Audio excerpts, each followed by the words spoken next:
ইমাম সাহেব কিন্তু একজন জ্ঞানী মানুষ।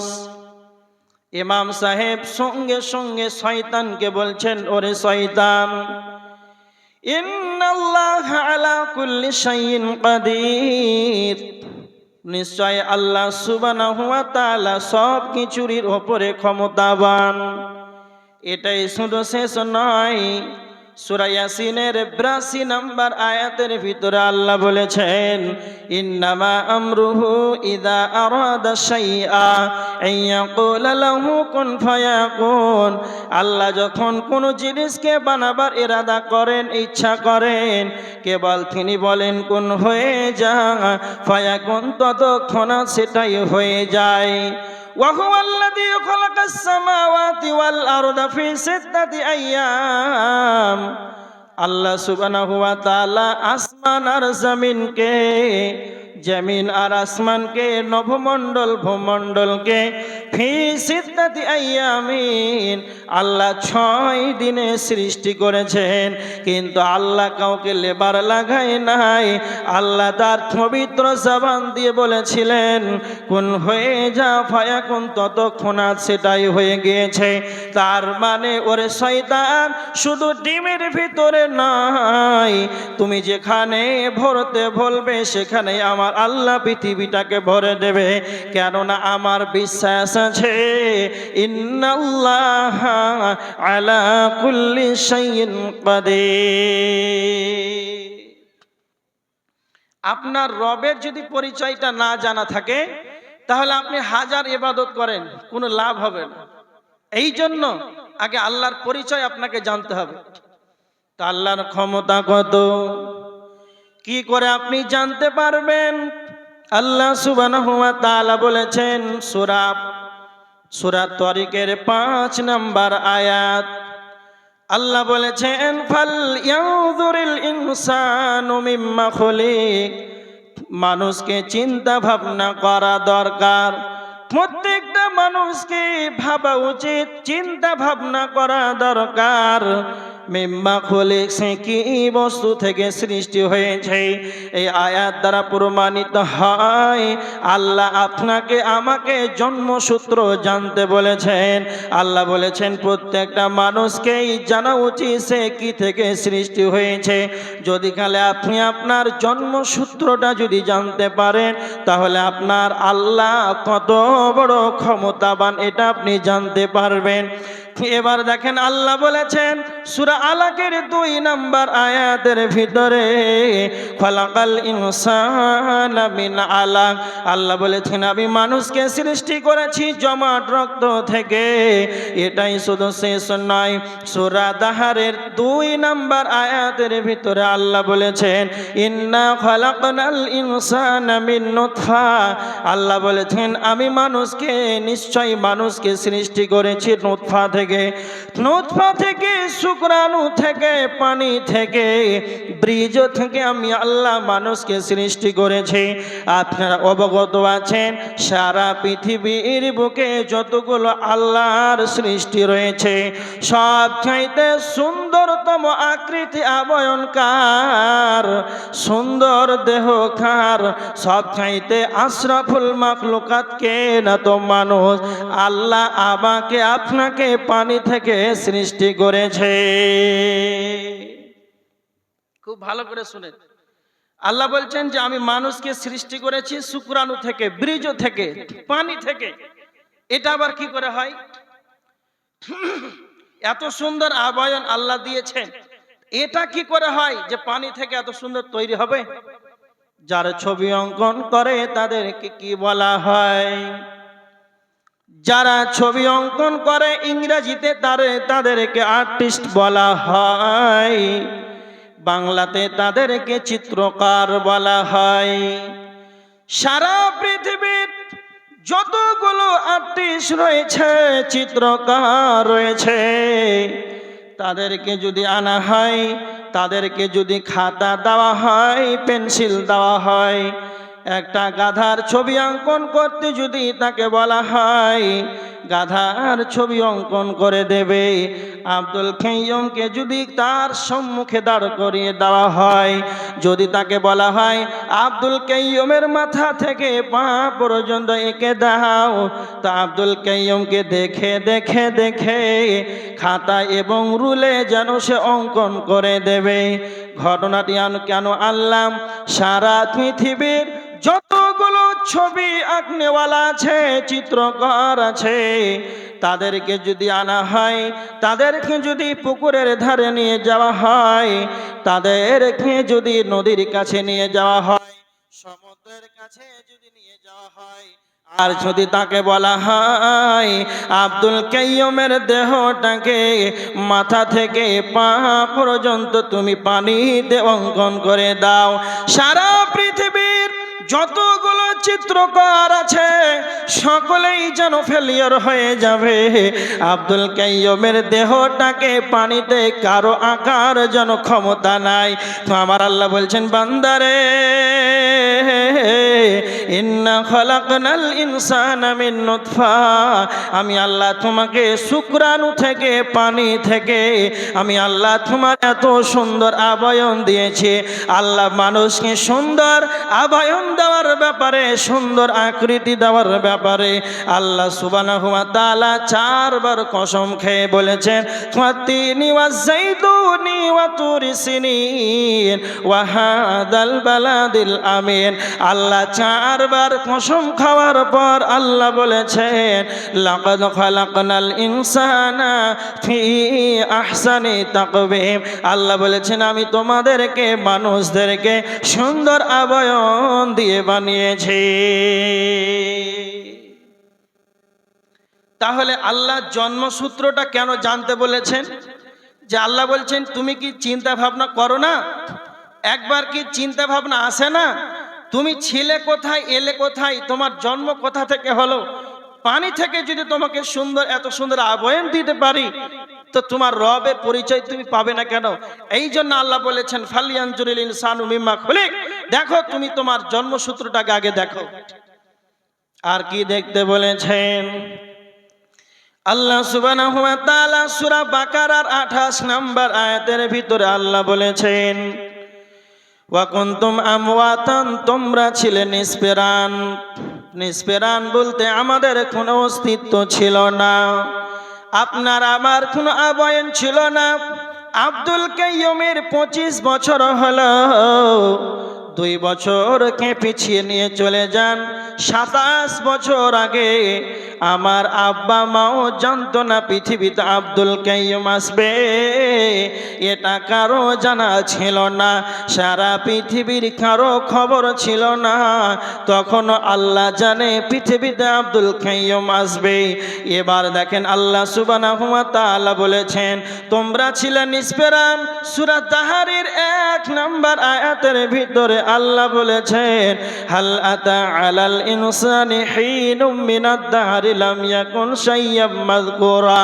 তোমাদের এমন একটি সময়, তোমাদের এমন একটি সময় যেন অতিবাহিত হয়েছে, সেই সময় তোমাকে কেউ চিনতো না, তোমাকে কেউ জানতো না, তোমার পরিচয় বলে দুনিয়াতে কিছুই ছিল না। আল্লাহ কি বলছেন দেখেন, তোমাদের এমন একটি সময় যেন অতিবাহিত হয়েছে, তোমাকে কেউ চিনতো না, তোমাকে কেউ জানতো না। তার মানে আমরা ছিলাম প্রাণহীন, আমাদের ছিল প্রাণহীন, আমাদের কোনো জন্মসূত্র আমরা জানতাম না। আমরা ছিলাম প্রাণহীন, আমাদের কোনো খবর ছিল না, আমরা আসবো এটাও আমরা জানতাম না। তবে আমরা ছিলাম কোথায়? এবার দেখেন তাফসীরের ভিতরে বলা হয়েছে, আমরা ছিলাম কোথায়? আমরা ছিলাম সূর্যের আলোতে, বৃষ্টির পানিতে। খুব ভালো করে শুনে নেন, জন্মসূত্রটা যদি জানা থাকে তো আল্লাহর ক্ষমতা সম্পর্কে আপনার পরিচয় পেয়ে যাবেন। আমরা ছিলাম সূর্যের আলোতে, আলোতে, সূর্যের আলোতে, চাঁদের আলোময় সেই কিরণে, বৃষ্টির পানিতে আমরা ছিলাম। সারা পৃথিবীর বুকে যখন ফসল উৎপন্ন হয়, সূর্যের কিরণ ছাড়া, সূর্যের আলো ছাড়া, বৃষ্টির পানি ছাড়া যেন ফসল যেন উৎপন্ন হবে না। তার মানে আমরা ছিলাম ধানের ভিতরে, গমের ভিতরে, চাউলের ভিতরে, আটার ভিতরে, ভাতের ভিতরে, রুটির ভিতরে। যখন এইগুলো পুরুষ নামে মেশিনে খায়, পৃথিবীতে মানুষ বানানোর দুইটি মেশিন রয়েছে, একটা হলো পুরুষ আর একটা হলো মহিলা। একজন হলো পুরুষ আর একজন হলো মহিলা। মানুষ বানানোর দুইটি মেশিন রয়েছে, তাছাড়া পৃথিবীতে এমন কোনো পদ্ধতি নাই, মানুষ পৃথিবীতে আসার কোনো রাস্তা নাই। এই মাতৃগর্ভতে আমার আল্লাহ পৃথিবীতে সমস্ত মানুষকে এনেছেন। যখন একই হাঁড়ির খাবার, একই পাতিলের খাবার, ভাত, চাল, রুটি, এগুলো যখন পুরুষ নামে মেশিনে ভরে দেওয়া হয়, তখন এখান থেকে যেন শুক্রাণু তৈরি হয়। একই গাছের খাবার, একই পাতিলের খাবার, ভাত, তুরি, যখন ফল, কাজু, বিস্কুট যখন মহিলাদের মেশিনে যখন ভরে দেওয়া হয়, সেখান থেকে ডিম্বাণু যখন তৈরি হয়, স্বামী স্ত্রী যখন দিনমোহর দেওয়ার পর হালাল পন্থায় যখন জিমা হয়, তখন স্বামী স্ত্রী একে অপরে যখন মেলামেশা করে, ডিম্বাণু আর শুক্রাণু যখন অ্যাপ্রোচিং হয়ে যায়, তো আমার আল্লাহ বলছেন, এবার ভালো করে দেখেন, মেডিকেল সায়েন্সরা বলেছেন, যখন একজন পুরুষ আর মহিলা যখন সহবাস করে, তো মহিলা যখন সহবাস করে পুরুষের সঙ্গে, পুরুষের কতগুলো বীর্য বের হয়। তখন মেডিকেল সায়েন্স বলেছেন, গবেষণা করে তিনারা বলেছেন, একজন পুরুষের ভিতর থেকে 60,06,000 কোটি শুক্রাণু বের হয়, 6 কোটি শুক্রাণু বের হয়।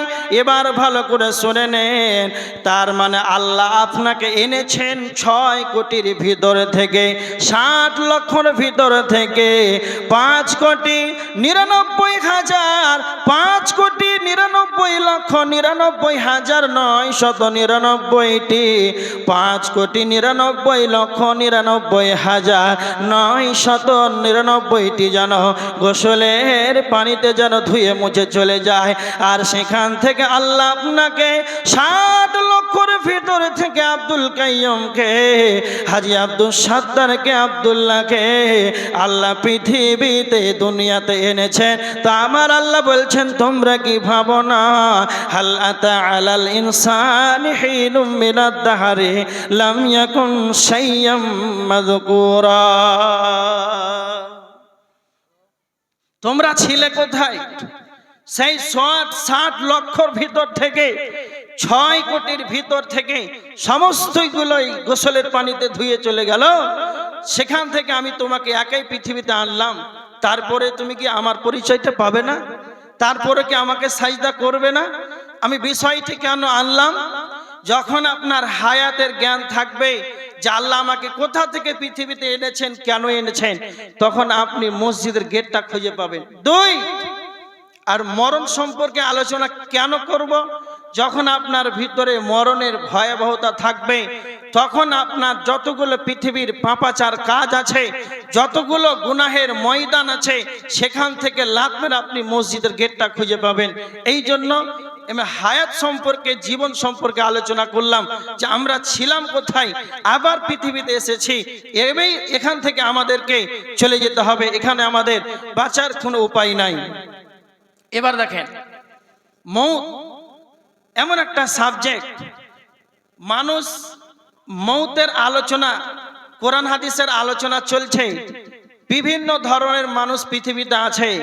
এখনো কোন জায়গাতেই, মেলাতে, কোনাতে, বাড়িতে, যেখানে সেখানে মানুষ আড্ডা পিটছে, আলোচনা ভালো লাগে না। কেন ভালো লাগে না? কেন ভালো লাগে না? একটা উদাহরণ শুনেন। আপনাদের এই গ্রামে চায়ের দোকানে একজন ব্যক্তি গল্প করছে, আব্দুর রহমান গিয়েছে ব্যাঙ্গালোর চিকিৎসা করাতে, খুব ভালো চিকিৎসা ব্যাঙ্গালোরে, সবাই জানেন।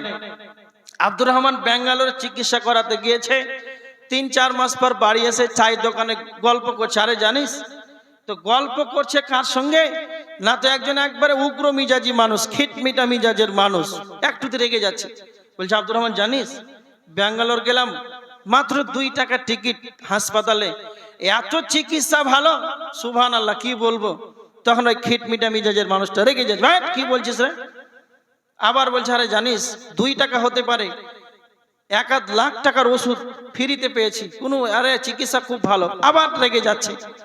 এবার বলেন তো, আব্দুর রহমান যে হাসপাতালের গল্প করছে আর উগ্র মিজাজি মানুষটা রেগে যাচ্ছে কেন, বলতে পারবেন? কেন রাগছে? বুঝতে পারেননি? রাগার কারণ এটাই যে এখন সে সুস্থ আছে, বুঝতে পেরেছেন? তাকে হাসপাতালের খবর ভালো লাগে না।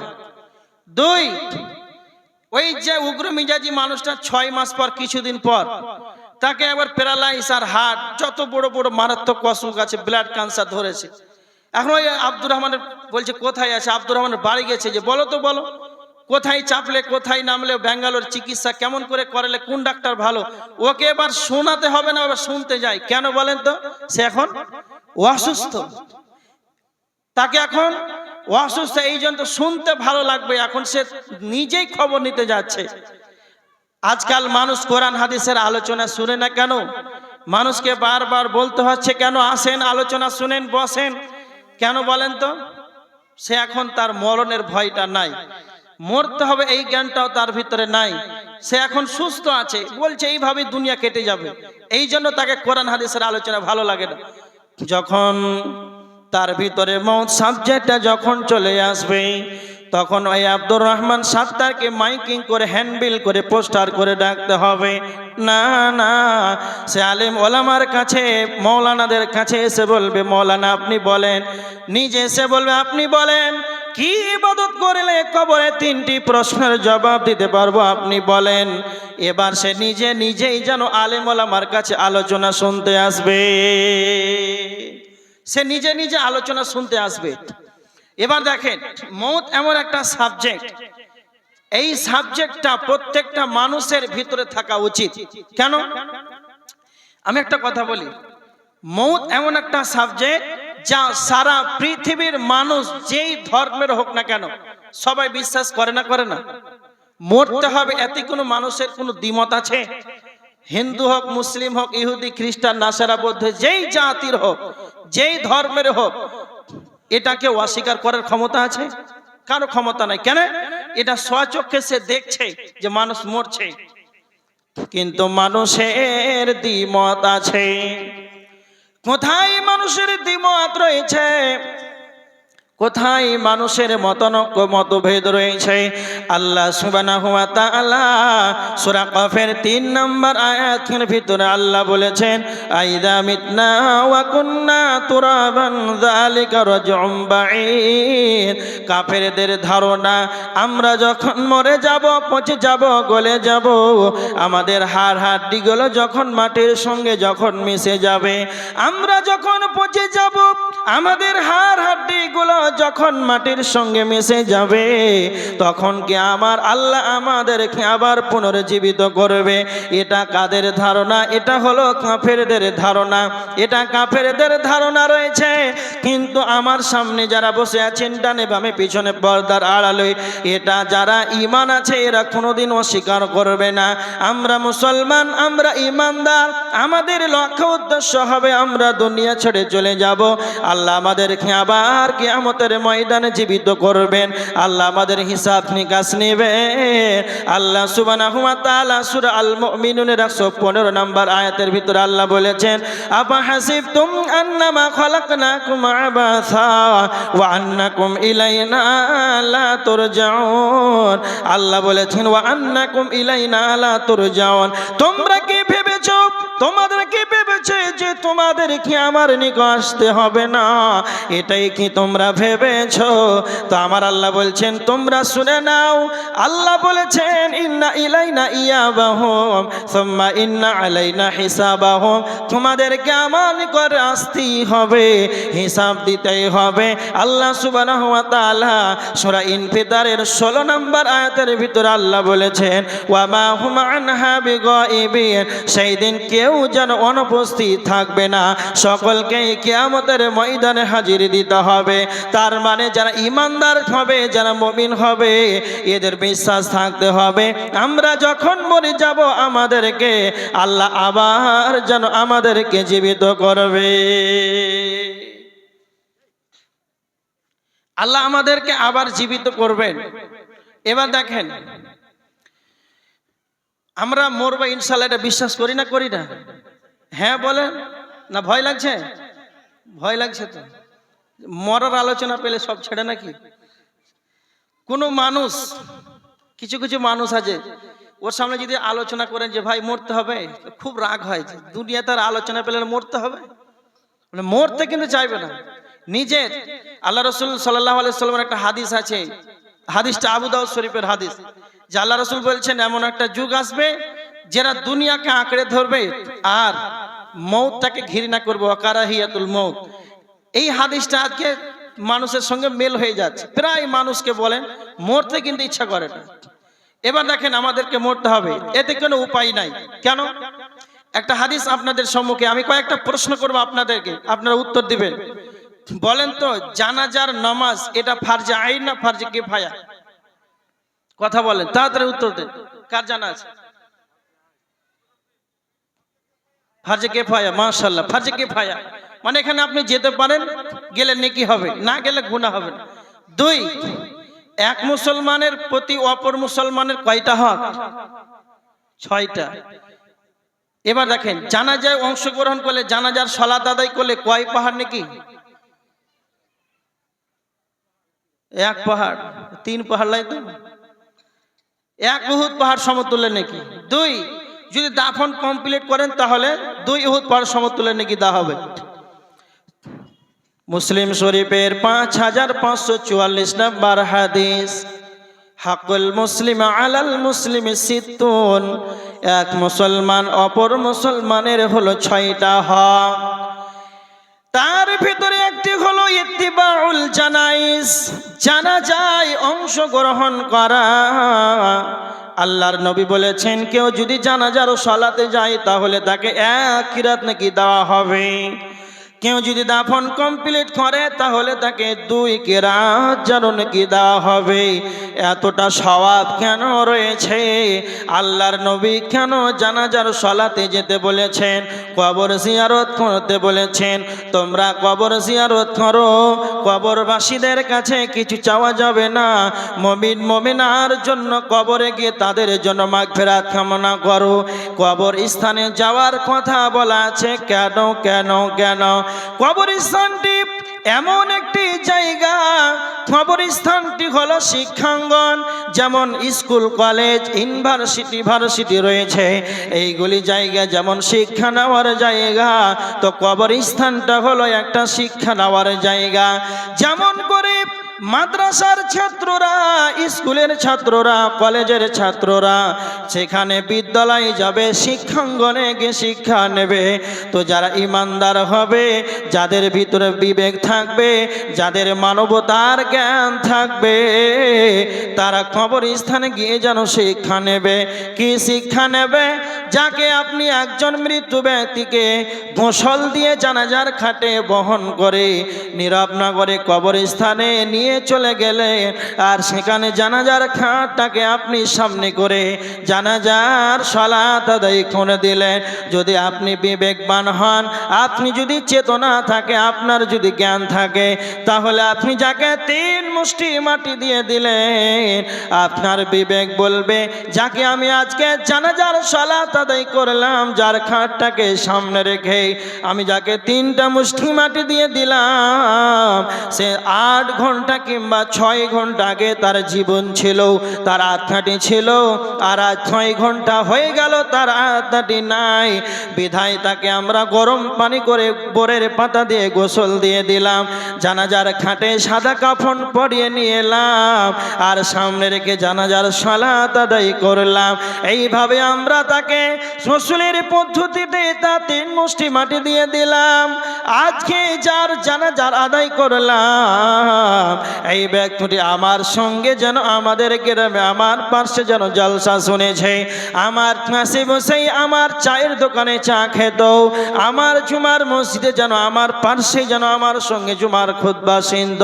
তার বিধায় তার আত্মাটি নাই, তার জ্ঞান তার তাকে উত্তর খুলে দিয়ে দেবে যে আমাকেও এইভাবে একদিন কবরস্থানে চলে আসতে হবে। যারা চেতনাবান হবে, যারা জ্ঞানী হবে, যাদের ভিতরে ঈমান থাকবে, যারা মানুষত্বর জ্ঞান যাদের ভিতরে থাকবে, অন্যজনকে কাঁধে করে কবরস্থানে নিয়ে 3 মুষ্টি মাটি দিয়েছে মসজিদের দরজাটা খুলে দেবে। যেই ব্যক্তি 3 মুষ্টি মাটি দেওয়ার পর জানাজাকে সামনে করে জানাজার সালাত আদায় করার পর সেই যদি 5 ওয়াক্তের মসজিদে গেটটা যদি না খুলে পায়, সারা পৃথিবীর বুকে এমন কোনো স্কুল নাই, এমন কোনো ভার্সিটি নাই যে মৌতের মতন সাবজেক্টটি তার মাথায় ভরে দেবে। এটা আব্দুল কাইয়ুমের ক্ষমতা নাই। বড় বড় যারা লেকচারক আছে, যারা বক্তা রয়েছে, এরাও যেন পারবে না।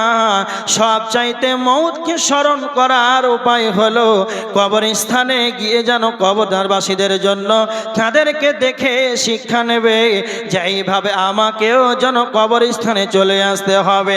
যখন আপনি বেশি বেশি করে কবরস্থানে যাবেন, তখন আপনার বেশি বেশি করে মৌতটাকে স্মরণ আসবে। আল্লাহর নবী বলেছেন তিরমিজি শরীফের হাদিস 2307 নম্বর হাদিস, হযরত আবু হুরায়রা রাদিয়াল্লাহু তাআলা আনহু তিনি বর্ণনা করেছেন, আল্লাহর নবী বলেছেন তাকসিরু যিকরা ইয়ানিল মাউত, তোমরা বেশি বেশি করে স্মরণ করো মৌতকে, তোমরা মৌতকে বেশি বেশি করে স্মরণ করো। কেন কেন কেন? মৌতটাকে বেশি বেশি করে স্মরণ করলে কি লাভ হবে? আল্লাহর নবী বলেছেন হাদিবিল্লাহ, মৌত এমন একটা সাবজেক্ট, মৌত এমন একটা বস্তু যা পৃথিবীর যতগুলো স্বাদ আছে, পৃথিবীর যতগুলো মজা আছে, পৃথিবীর যতগুলো চাকচিক্য ঐশ্বর্যবাণীর যে মজা পৃথিবীর ধ্বংস করে দেয়, পৃথিবীর যত মজা আছে সমস্ত স্বাদটাকে ধ্বংস করে দেয়, সেটাই হলো মৌত। এই জন্য নবীজি বলেছেন তোমরা বেশি বেশি করে মৌতটাকে স্মরণ করো। যখনই তোমরা বেশি বেশি করে মৌতটাকে স্মরণ করবে, তখন তোমাদের মরণকে স্মরণ আসবে। যখনই মরণকে স্মরণ আসবে, তখন তোমাদের দুনিয়া ভালো লাগবে না, দুনিয়া তোমাদের রেখে মজা লাগবে না। যখনই দুনিয়া তোমাদের রেখে মজা লাগবে না, তখন আল্লাহর ইবাদত মধ্যে তোমরা মনোযোগী হবে। হারিস বিন মালিক, নবীজি বলছেন হারিস বিন মালিক তুমি বলো তোমার সকাল বেলাটা কিভাবে কেটেছে?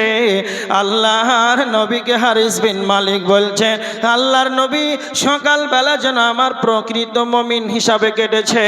নবীজি বলেন হারিস বিন মালিক তুমি বলো প্রত্যেকটা কথার ভিতরে হাকিকাত আছে, সত্যতা লোকে আছে।